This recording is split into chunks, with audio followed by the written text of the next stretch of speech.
तमाम ममालिक में ले आएँ, फिर उसके साथ सफारती तल्कात कायम करें, तो क्या कोई ना कोई हमारा सफारती दबाव या बाकी दबाव इससे ज़्यादा इफेक्टिव नहीं होगा? ये मेरे इस सवाल का जवाब देना है आपने।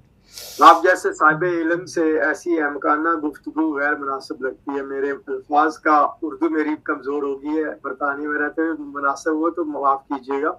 पहली बात यह है कि आपकी सफारती दबाव है क्या? पाकिस्तान की सफारती हैसियत दुनिया में है क्या? आप इस बात की गरज, आप दुनिया की बात करते हैं, आपकी ओआईसी में हैसियत कोई नहीं है। जिसको ओआईसी को बनाने वाले इस्लामिक पाकिस्तान है, उसमें आपकी 1% की औकात नहीं है। आप आलमी दुनिया की बात करते हैं। इसराइल को आपने क्या तस्लीम या ताना तस्लीम करना है? आपका अपना वजूद खतरे में है। आप कश्मीर के मामले में इस्लामिक ममालिक में, कश्मीर के मसले में आप अरब लीग में, ओआईसी जैसे ममालिक में तनहा खड़े हैं। अब आपकी दुनिया में कोई एक मुल्क भी खुलकर कश्मीर के लिए आपकी आवाज बुलंद नहीं करना चाहता। आपने इसराइल के लिए क्या बात करनी है? या आप इसराइल को तस्लीम करने वाले कौन होते हैं? आपकी दुनिया में वजूद क्या है? आपकी दुनिया में हैसियत क्या है? आप दुनिया में इस वक्त डिफॉल्टर कंट्री हैं। मैं सिर्फ पाकिस्तान की बात नहीं कर रहा, मैं उसके जो पड़ोसी ममालिक हैं उनकी बात कर रहा हूँ, मैं पाकिस्तान की बात नहीं कर रहा। देखें, आप किन पड़ोसी ममालिक की बात करते हैं? अगर आप इराक की या आप सऊदी अरेबिया की बात करते हैं, आप पाकिस्तान के जो ममालिक हैं, चीन की बात करते हैं, चीन के सफारती तल्लुकात बहुत बेहतरीन है इसराइल के साथ।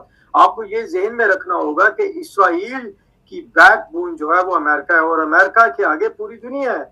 अमेरिका इस वक्त ज़ाहिरी तौर पर पिछले 50 साल से दुनिया की एक सुपर पावर है, और जिस अदारे और जिस हुकूमत के साथ सुपर पावर खड़ी हो, वहां पर मेरे और आप जैसे लोगों का बीन बजाना बेमानी है। 1967 की जंग जो है वो इसराइल ने वाज़ा तौर पर पूरी अरब वर्ल्ड को बता दी थी कि आप लोग तादाद में करोड़ों की हो, आपके पास नारा तकबीर और रसूलुल्लाह सल्लल्लाहु अलैहि वसल्लम का नारा भी हो, लेकिन हकीकी राय यही है कि उसी की भैंस जिसकी लाठी। इसराइल इस वक्त ना सिर्फ दुनियावी तौर पर, सियासी तौर पर, मुआशी तौर पर और वसाइल के हवाले से पूरी इस्लामिक दुनिया से बहुत आगे है। सच सुनना बड़ा अजीब होता है। हकीकत ये है कि हम दुनिया में धुतकारे हुए हैं। ख्वाह हम 56 इस्लामिक ममालिक हैं, 3.25 अरब लोग हैं, लेकिन हमारी वैल्यू 1% की नहीं है। हम तेल की बुनियाद पर मालिया मार। आप पिछले 100 साल की तारीख में पहले जो 10,000 जदीद टेक्नोलॉजी है, उसमें मुस्लिम ममालिक का क्या अमल दखल है? आज दुनिया चांद सितारों से आगे मरीख तक पहुंचने के लिए पहुंच चुकी है, लेकिन आज भी हम जो है खैबर पख्तूनख्वा का नाम तब्दील करने में लगे हुए हैं, 26वीं तरमीम लाने में लगे हुए हैं। हम इस बात को पे जंग कर रहे हैं कि ताकतवर घराने कौन से हैं, अदारे कौन से हैं, फौज का अमल कितना होना चाहिए, जुडिशली का अमल कितना होना चाहिए। हम यहाँ पर लगे हुए हैं। लोग, आपका हमसाया मुल्क जो है पिछले 50 साल में दुनिया की एक सुपर ताकत बन चुका है। पाकिस्तान से 1971 में आज़ादी हासिल करने वाला बांग्लादेश सिर्फ 50 अरब डॉलर की जो है वो अपनी पैंटें शर्टें और अपनी ये कपड़े के कारोबार से कमाता है, और पाकिस्तान की टोटल जीडीपी 30 अरब रुपए डॉलर है। तो आप किन से बात करते हैं? कल ये आपके इस तबसरे से तो कोई दो राय नहीं, आप जितनी बातें भी कर रहे हैं बिल्कुल दुरुस्त हैं, लेकिन जारी बात है, देखें हम हल की तरफ हमने जाना है, और इसका हल आपकी नज़र में क्या हो सकता है कि हमें मतलब हम ये, मैं नहीं कह रहा कि हम लोग अल्लामा इकबाल ने आज से कोई 70-80 साल पहले एक शेर लिखकर हल बता दिया था। उन्होंने बताया था कि है जुर्मे ज़ईफ़ी की सजा मर गए मफाजात। और जब सर आप ताकतवर ही नहीं है, आपकी दुनिया की सोसाइटी में, दुनिया के ममालिक में आपकी औकात, आपकी वैल्यू नहीं है, आपको गरीब, भगोड़े और राना साहब, क्या उम्मीद भी छोड़ दी जाए? क्या उम्मीद भी नहीं रखनी चाहिए और उसके लिए कोई कोशिश का रास्ता भी नहीं निकालना चाहिए? जो हो रहा है वो तो हो रहा है, वो तो एक हकीकत है, लेकिन देखिए हमने कहीं से तो रास्ता निकालना है, कोई तो सोचना है, किसी ने तो हल सोचना है ना सर। मसला आप पहले मसले की तरफ आए।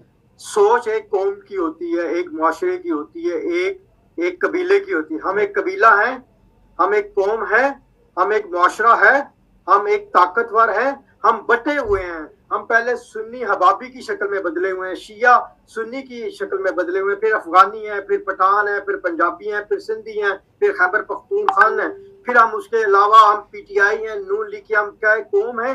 कि हम इज्तिमाई तौर पर, आपने ये 26 तरामीम पाकिस्तान की पार्लियामेंट में आई हैं, कोई एक तरमीम सिवाय 25वीं और 18वीं तरमीम के कोई एक ऐसी तरमीम आई है। राना साहब, आपकी ये बात को मैं इस वजह से सेकंड करूं। देखिए, मैं ये जितनी भी बात है बतौर मुसलमान नहीं कर रहा, जैसे सरदार हफीज साहब ने कहा, बतौर इंसान जो है हमें अपनी कोशिश तो करनी चाहिए। हम बतौर मुसलमान, मैं मानता हूँ बिल्कुल, ये बात बिल्कुल आपकी दुरुस्त है कि हम बतौर मुसलमान इस पे शायद जिद्दोजहद नहीं कर सकते, और बीइंग मुसलमान शायद इस मुसीबत से जाने चाहिए, लेकिन बतौर इंसान दूसरों को एक्टिवेट करने के लिए दीगर लोगों को, दीगर मुआशरों को और दीगर ऐसे ममालिक जो कुछ अच्छी पोजीशन रखते हैं या जो दबाव डाल सकते हैं, जो चीज़ें कर सकते हैं, हम उनके ऊपर तो जाकर कुछ ना कुछ ऐसा सोच सकते हैं। कोई लाएमल, कोई बात, कोई ऑर्गेनाइजेशन, देखिए आप भी एक ऑर्गेनाइजेशन बना के बैठे हुए और आप जाहिर बात है इंसानी हकूक पर आप भी काम कर रहे हैं।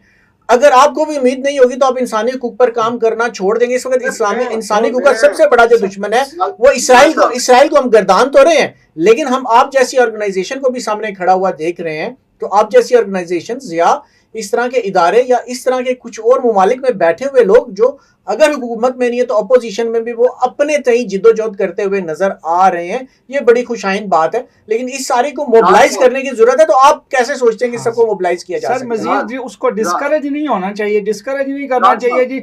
हम तो बिल्कुल नखटू हैं, हम कुछ नहीं कर सकते, या डिस्करेज तो नहीं, इनकरेज करें लोगों को कि इस इशू पे इकट्ठे हों।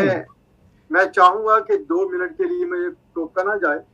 अगर आपने जज्बाती और झूठी तकरीर करवानी है तो पाकिस्तान में आपके पास बड़े मेजबान। सर हमने हल की तरफ जाना है, हल की तरफ जाना है, हमने हल डिस्कस करना है। हल ये है सर, हल ये है कि 180 ममालिक में आप करप्शन पे 140वें नंबर पर हैं दुनिया के। सर वो बीइंग पाकिस्तानी है, हम पाकिस्तान या मुसलमानों की बात ही नहीं कर रहे, हम इंसानियत की बात करें। हम में आपकी बात करें सर। दुनिया के अदालती निजाम में 140वें अदालती निजाम में 130वें अदालती निजाम पर हैं। इस वक्त 37 लाख से ज्यादा मुकदमात पाकिस्तान की